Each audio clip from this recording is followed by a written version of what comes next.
How many young Nigerian minds pick interest in such creative venture? This you will find out at this year's National Arts Competition organized by the NNPC Chevron Joint Venture in Asaba. Elo Agbra reports. For the past 11 years, young creative Nigerians across the states of the Federation are given opportunity to tell meaningful stories in colors and brushes. Welcome to Asaba, venue of the 2016 edition of the NNPC Chevron Joint Venture National Arts Competition. 20 students competed. In the senior secondary category, Azike Choma Anita of Chasdale Memorial International School, Rivers State, emerged winner, while Atakere Urisemuyiwa Edith from Landmark University Secondary School, Kwara State, was declared champion in the junior secondary school category. It was really tedious at the beginning because my dad was forcing me to do it. But at the end, I was just really happy after receiving the award and after seeing it at the ending. I really want to thank them and may God continue to bless them. Why did the oil and gas institutions decide to exploit the creative and artistic abilities of the young minds? About 12 years ago, we conducted a research into secondary schools, mainly in our areas of operations, and we found out that in many of those schools, the teachers are no longer teaching art as a subject. We started to provide, at first, art materials to schools, and then we began to organize this national art competition. To enhance the children, they want to know that they are there to support them, whatever endeavor they are doing. Delta State Deputy Governor Kingsley Otwaro and the State Governor's wife, Dame Edith Okowa, call on other corporate organizations to borrow a leaf from NNPC Chevron Joint Venture. Chevron Nigeria Limited has shown commitment to the development of its host communities. The prevailing economic crisis in the country is a wake-up call on all Nigerians to look inward and become self-reliant. The National Art Competition for Nigerian Secondary Schools was initiated in 2005.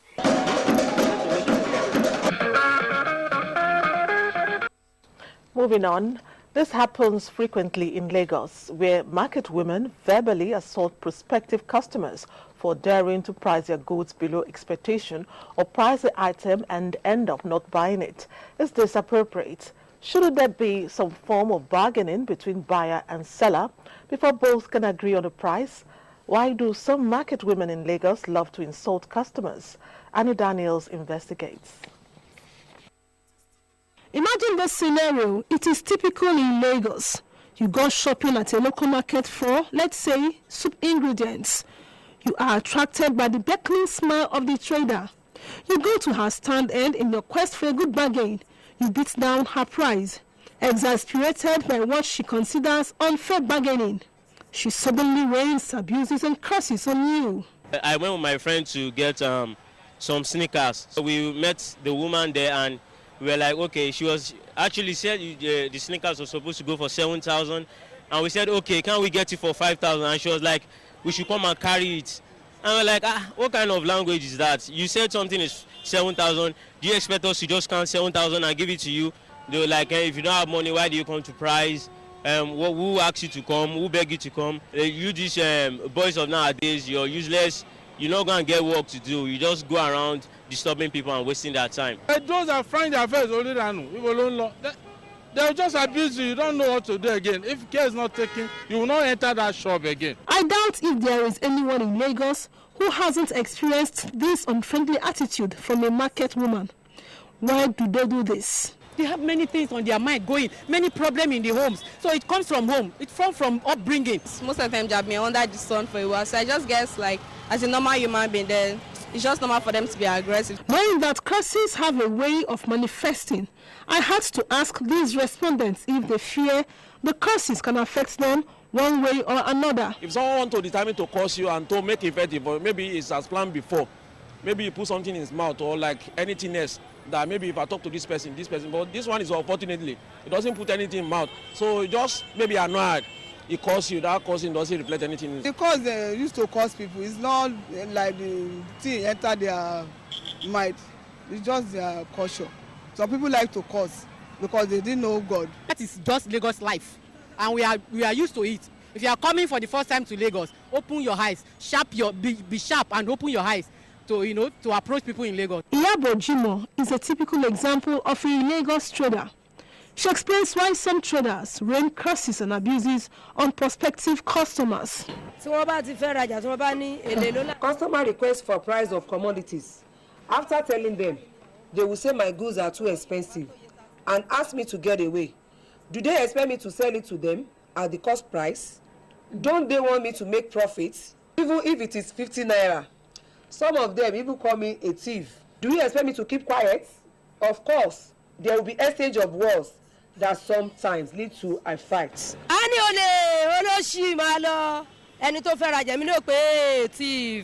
Are these market women not aware that by this antisocial behavior, they would lose patronage? It affects anybody that does that, because if you are bad to your customer, now that customer will not come back tomorrow. I took the question to the streets to find out if, as customers, these respondents would patronize such market women. I wouldn't waste my time buying her market anymore. I will just walk away. You still have to buy because you need that commodity. Well, if you ask me, mutual respect between buyer and seller is important. And where there is any disagreement in price, the seller has every right to decline sale and the buyer to move on. Curses, abuses and insults are totally unnecessary and unacceptable. No need of being aggressive. You don't need to carry your personal problem to your market.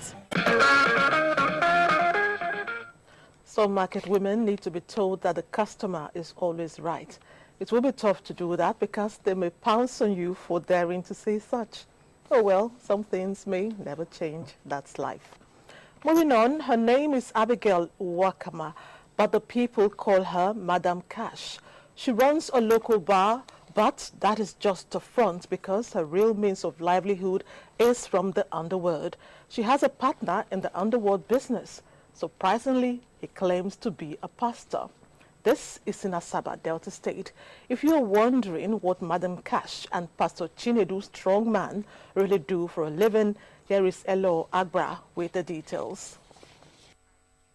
This is the shop of Abigail Wakama, aka Madam Cash, which before now was always a beehive of activities, as it was a popular realization spot for all manner of persons, until Nemesis caught up with her for allegedly abducting and trafficking children. I don't know much about her. She's just a neighbor we see around.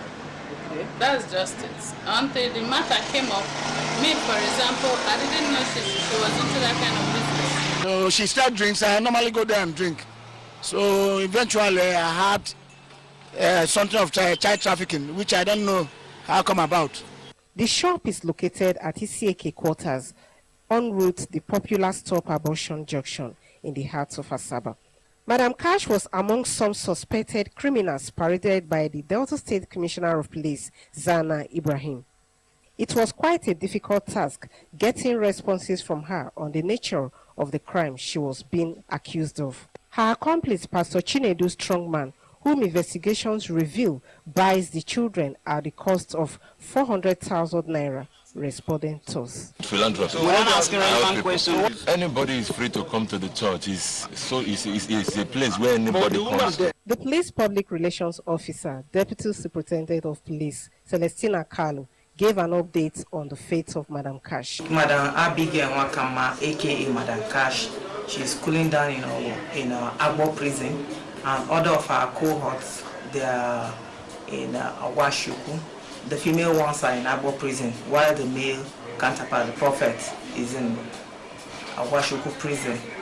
The case is still going on because people are still coming to give testimony, telling us other people that have adopted children from the prophet.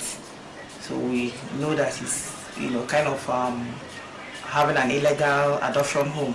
The PPRO further said that the adopted children have been identified by their parents, while the rest are in St. Barnabas Orphanage in Asaba. She said investigation continues. Madam Cash and Pastor Strongman certainly have a case to answer. We promise to keep you updated. Now, several times on this platform, we have brought you stories that make hearts bleed. This one will shock you and bleed your heart. The man is 49 years old, married with children. It is what he has chosen to do with his teenage daughter that is unbelievable.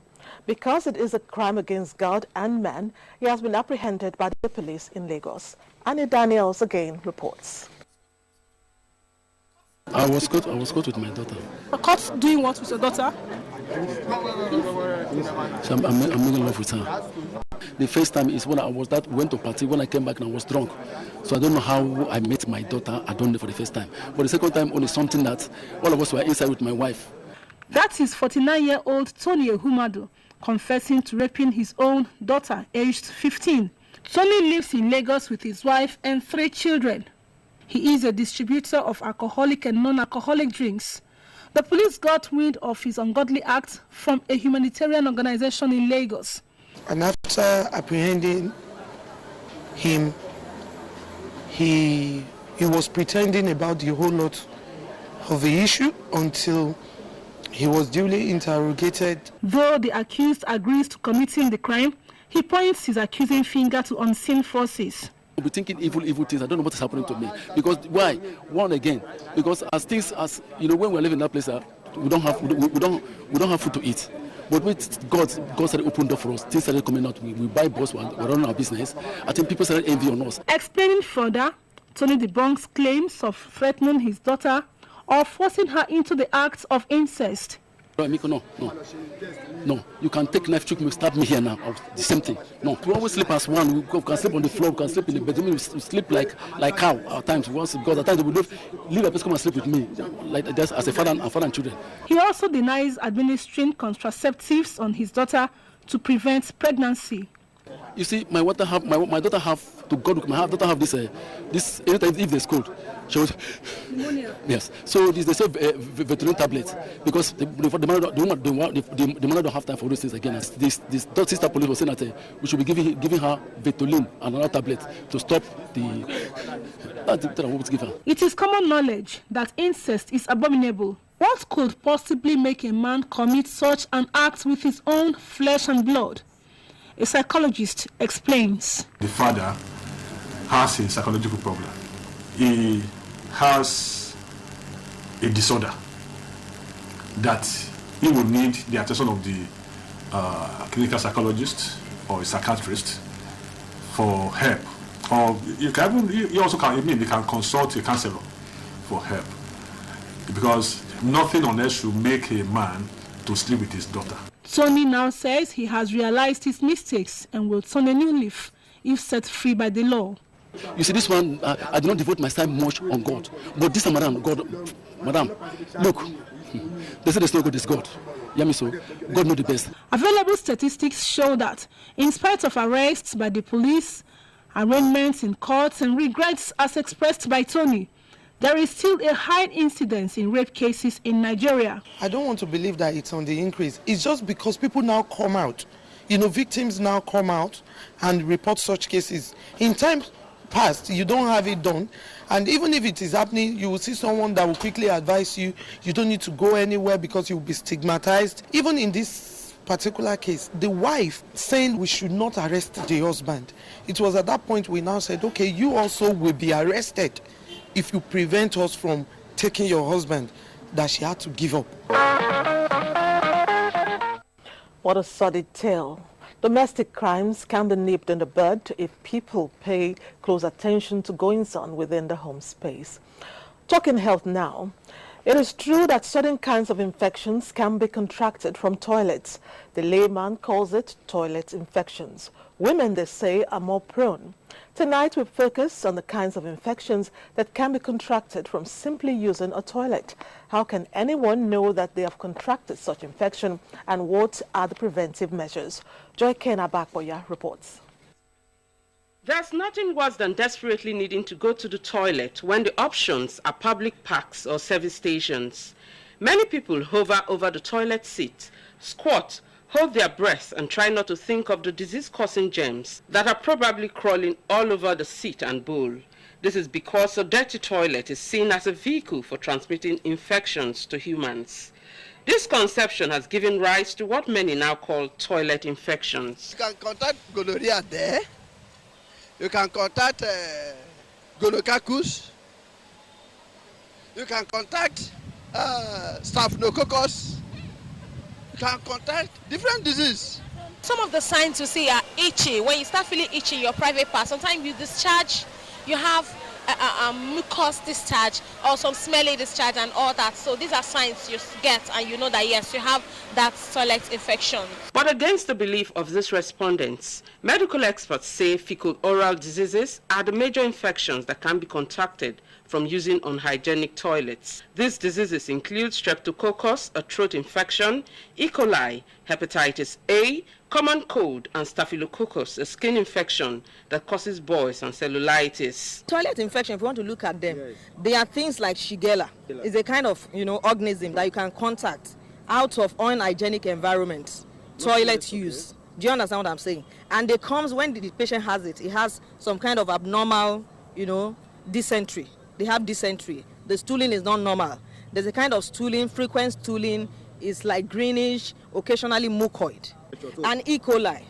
Do you understand what I'm saying? E. coli now, these are things that they are found in the guts. They are not found in the vagina. They are not found in the urethra.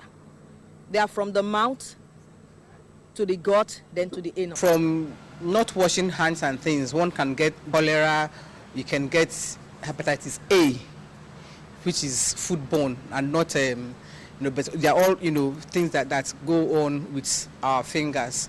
So any infection that one can get orally can actually be gotten through there. Experts, however, say these fecal-oral diseases are not limited to the toilet seat and bowl. They say by touching doorknobs and handles, toilet surfaces with fingers, and not washing hands after using the toilets, one can be infected. The hand, the railings, the handle of the doors, they are contaminated, the toilet seat is contaminated.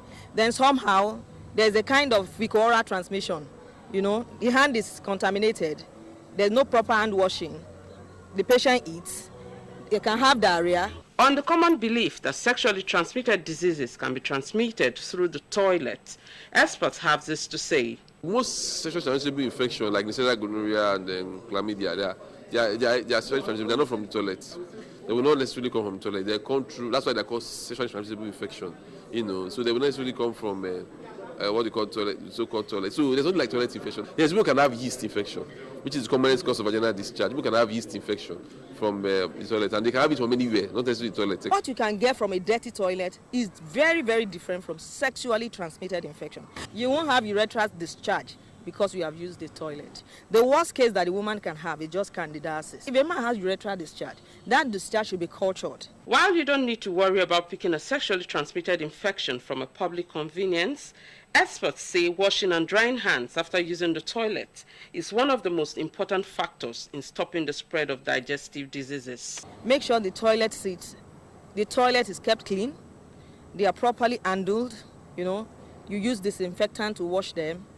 There should be running water in every toilet, disinfectant, soap, there should be tissue papers and all of that. Medical experts say if you have to use a public toilet, wipe the toilet seats with tissues or water before sitting and wash your hands after use. Point to note, infections can be contracted anywhere.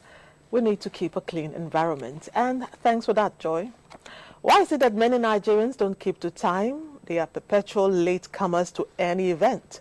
We'll talk about the Nigerian time syndrome after this commercial break. Stay on the line. When has it reached this?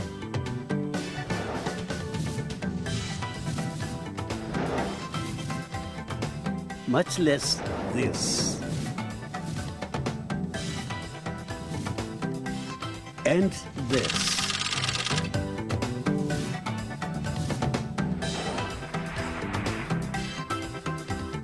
And this.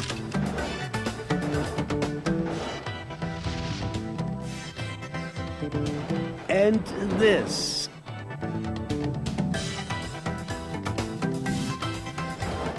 Help reclaim our Commonwealth. Lend your support to the fight against corruption for a better Nigeria.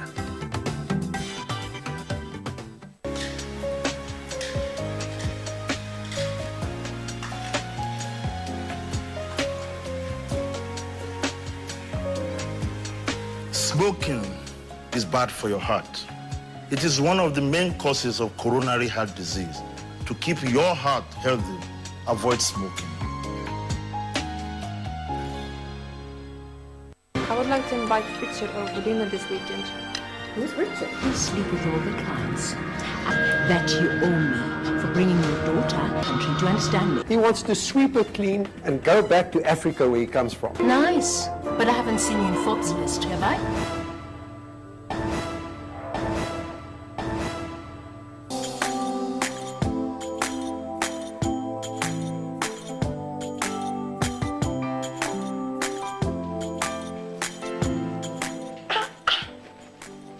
Why don't you people sell imported materials here? As beautiful as the shop is. Auntie, buying foreign goods does not help our economy. Neither does it boost local production. And the good thing is Nigerian-made products are high quality. Really? And to make Nigeria great again, that is why I only sell made in Nigeria products. Because change begins with me. I'm convinced. Change begins with me too. Huh?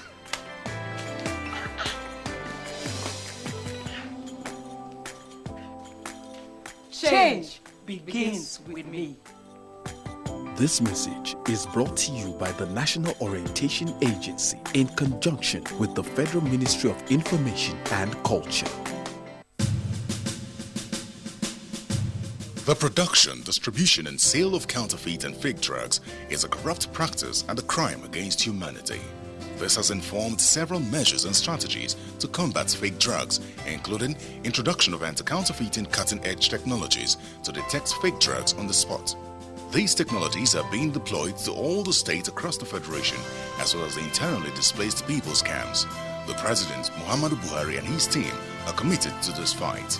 The federal government of Nigeria, in line with its anti-corruption agenda and posture, will fight a total war against fake drugs and other unwholesome regulated products in order to ensure that Nigerians remain healthy and well. Lend your support and join NAFDAC to rid the country of fake drugs and unwholesome regulated products. NAFDAC, safeguarding the health of the nation.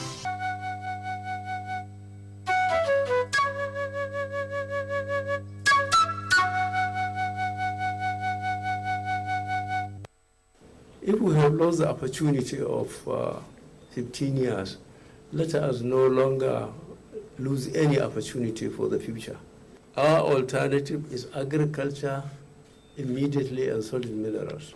We should be appreciative of the president who has again diverted attention to this issue of agriculture.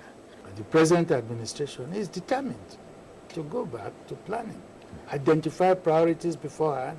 When money comes, it is applied to that purpose. You can see the results. We are determined to rehabilitate our country, especially for our children and our grandchildren.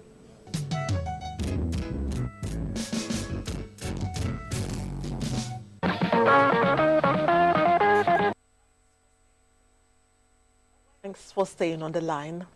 A wedding reception to mark the union of Usagi and Halima Omenai has been held in Lagos. The groom is a son of former NTA legal advisor and secretary of the board, Senator Daisy Danjuma. Here are the highlights as captured in this report.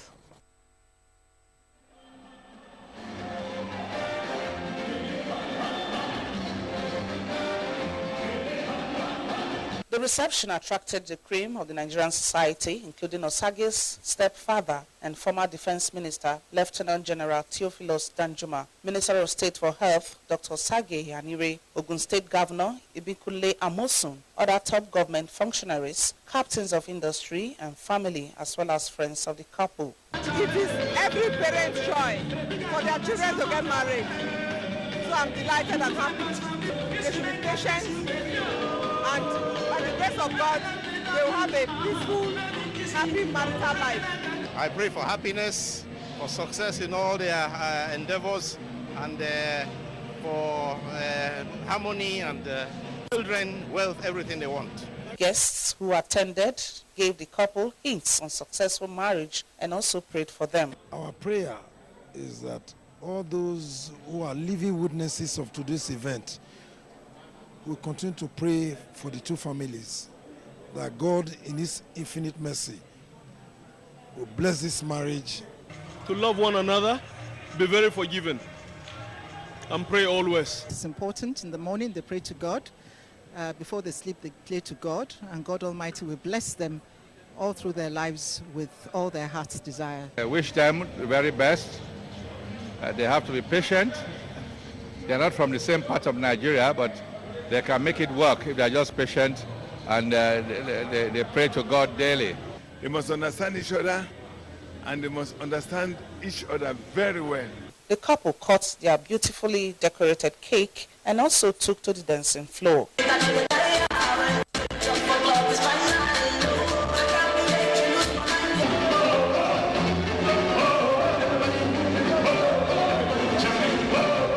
The couple met a few years ago and were friends for a long time before consummating their relationship. Osage, a lawyer, works with Total, while Halima is a manager in Saipem.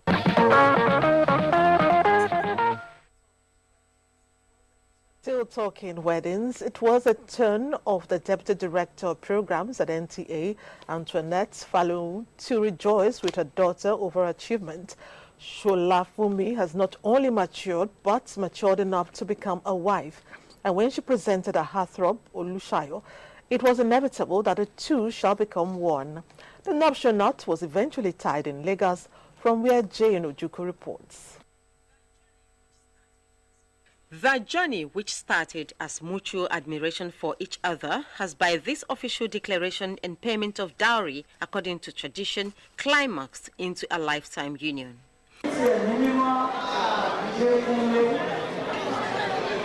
The union was further sealed before God and man in church. With the exchange of rings and the signing of the marriage register, the couple was declared man and wife. But for these your children, they will be like well-watered gardens, even in a scorched environment.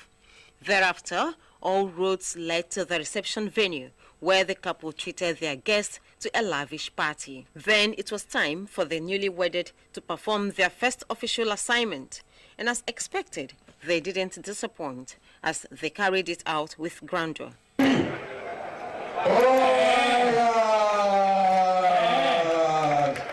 I'm watching you.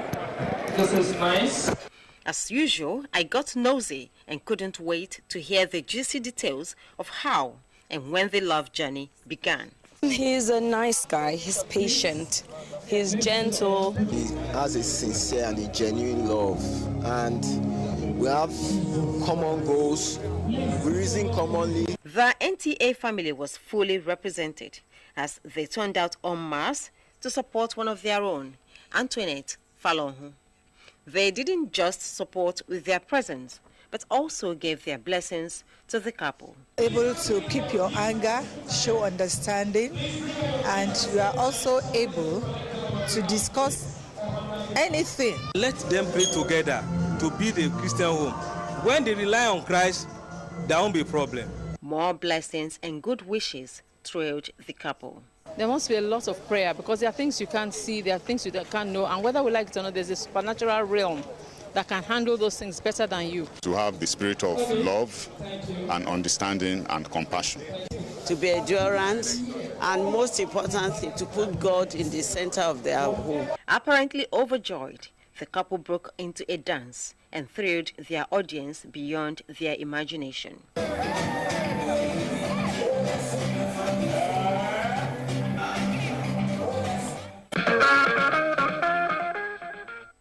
Congratulations to the new couple. We wish you all the best.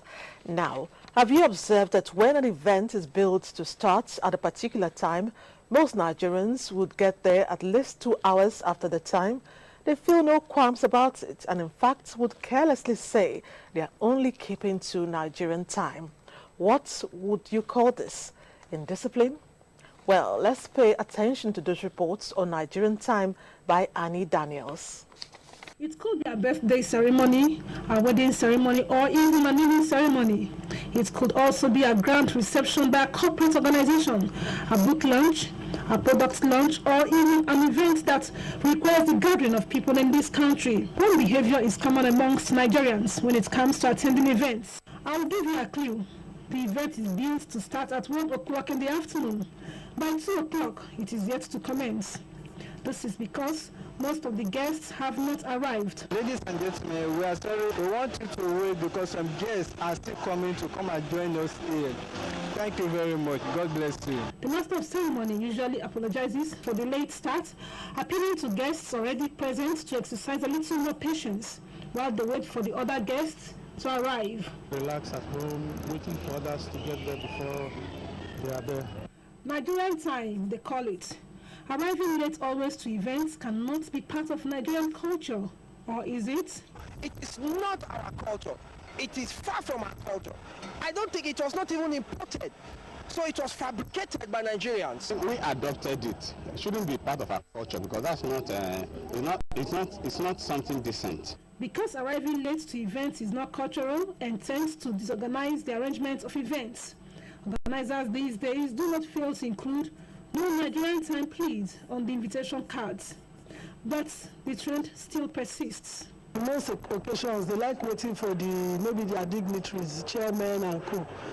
So until those people come, they don't like starting, especially weddings. They believe those are the people who are going to give them money.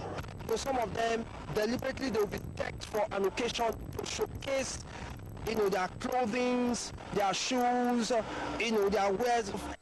The women, they that do the event do not keep to time. That is why people that come leave. We can come next time. We can come later. What bearing does Nigerian time have on the society? You are wasting some other people's time. Is there any way out of it? If they can spell African time, when you put time that this is what you want to, even though it's 3 or 2 people you stay, if you do the thing. So that when it not came late, next time, I believe they will learn from them. Until we all imbibe this culture of keeping to time, including the chairman and others, African time will continue to persist. I'd say everyone is to blame for the problem of Nigerian time. The host who says 4 p.m. and means 7 p.m., as well as the guest who heard 4 p.m. and decided on 8 p.m. At this point, we can only wish it away. Our last commercial break and we'll round off nicely. Stay on the line. This is our story, Earth. This is where it all begins. Carefully roasted by fire. Mixed with the purest of water. When everything cools down. Go ahead, taste the real full brewed side of stout. Legend, the real deal. Drink responsibly. Nigerians. Suicide bombers are not spirits. They are not ghosts. They are human beings like you and me. They live amongst us. They are your neighbors. They are your friends today, but terrorists tomorrow. So you must know your neighbor now. Security begins with you and me. Know your neighbor. Be vigilant. Be security conscious. Report suspicious persons, objects and movements to the police and other security agencies.